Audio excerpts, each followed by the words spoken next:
ఆకాష్, ఆనంద్, అంజు ముగ్గురు కలిసి షాపింగ్ మాల్‌లో షాపింగ్ చేస్తూ ఉంటారు. మరోవైపు బుజ్జమ్మ కూడా తనకి ఏ డ్రెస్ బావుంటుందో అని ఎదురుగా ఉన్న డ్రెస్సులు మొత్తం కూడా చూసుకుంటూ ఒక్కొక్కటిగా సెలెక్ట్ చేస్తూ ఉంటుంది. అప్పుడే రణవీర్ తన ఫేస్‌కి మాస్క్ వేసుకొని ఒంటరిగా షాపింగ్ చేస్తున్న బుజ్జమ్మకి తన కర్చీఫ్ తోటి ముక్కు మూసేసి స్పృహ కోల్పోయేలా చేస్తాడు. వెంటనే బుజ్జమ్మని తీసుకొని ఆ షాపింగ్ మాల్‌లోంచి కింది ఫ్లోర్‌కి తీసుకొని వచ్చి ఆడ పార్కింగ్ ఏరియాలో ఎవరూ లేని చోట బుజ్జమ్మని పడుకోబెట్టి తనకి ఊపిరాడకుండా ముక్కుకి, మూతికి కలిపి ఒక మాస్క్ వేస్తాడు. తర్వాత బుజ్జమ్మ 2 చేతులు తాడుతో కట్టేస్తాడు. తన 2 కాళ్ళను కూడా ఎటు కదలకుండా తాళ్ళతో కట్టేసి ఇప్పుడు ఎలా వెళ్తావో వెళ్ళు అని నవ్వుకుంటూ అక్కడి నుంచి వెళ్ళిపోతాడు. రణవీర్ వెళ్ళిన కొంతసేపటికి బుజ్జమ్మకి స్పృహ వచ్చి ఊపిరాడక చాలా ఇబ్బంది పడుతూ ఉంటే అదంతా చూస్తూ రణవీర్ చాలా సంతోషపడుతూ ఉంటాడు.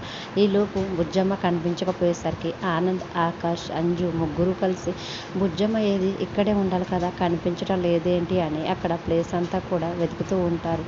తర్వాత బుజ్జమ్మ ఎక్కడా కూడా కనిపించకపోయేసరికి వెంటనే అమ్మ బాగి వేరొక సెక్షన్‌లో షాపింగ్ చేస్తూ ఉంటే అక్కడికి వెళ్ళి బాగి నీకేమైనా బుజ్జమ్మ కనిపించిందా అని అమ్మర్ని, బాగిని అడుగుతుండేసరికి పిల్లల మాటలకు ఇద్దరు కూడా ఒక్కసారిగా షాక్ అవుతారు.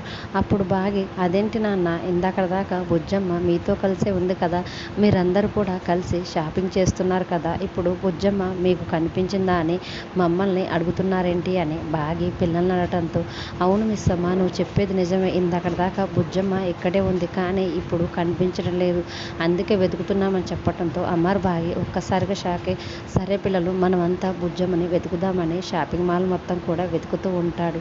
మరోవైపు ఊపిరి ఆడక ఇబ్బంది పడుతున్న బుజ్జమ్మని చూస్తూ రణవీర్ చాలా సంతోషపడుతూ ఉంటే అప్పుడే దైవ అనుగ్రహంతో పాటు తన తల్లి శక్తి కూడా బుజ్జమ్మకు తోడై తన నోటికి ఉన్న స్టిక్కర్తో పాటు తన కాళ్ళకి, చేతులకు ఉన్న తాళ్ళు కూడా ఆ శక్తి వలన వీడిపోతాయి. వెంటనే బుజ్జమ్మ లేచి నిలబడుతుంటే రణవీర్ అలా బుజ్జమ్మ నోటికి ప్లాస్టర్ ఇంకా తాళ్ళు కూడా తెగిపోవటం చూసి ఒక్కసారిగా షాక్ అయి బుజ్జమ్మ వైపు అలాగే చూస్తూ ఉంటాడు. తర్వాత బుజ్జమ్మ లేచి రణవీర్ వైపు వస్తూ ఉంటుంటే అలా నడుచుకుంటూ వస్తున్న బుజ్జమ్మని చూస్తూ రణవీర్ చాలా షాక్ అయి అలాగే చూస్తూ ఉంటాడు. మరి దైవశక్తి అనుగ్రహంతో బుజ్జమ్మ ఒక్కొక్క అడుగు రణవీర్ వైపు వేస్తుంటే రణవీర్ బుజ్జమ్మని ఏం చేస్తుందనేది రానున్న ఎపిసోడ్స్లో చూద్దాం. డైలీ సీరియల్ అప్డేట్స్ కోసం ప్లీజ్ మన ఛానల్ని లైక్ చేసి సబ్స్క్రైబ్ చేసుకోండి. Thanks for watching.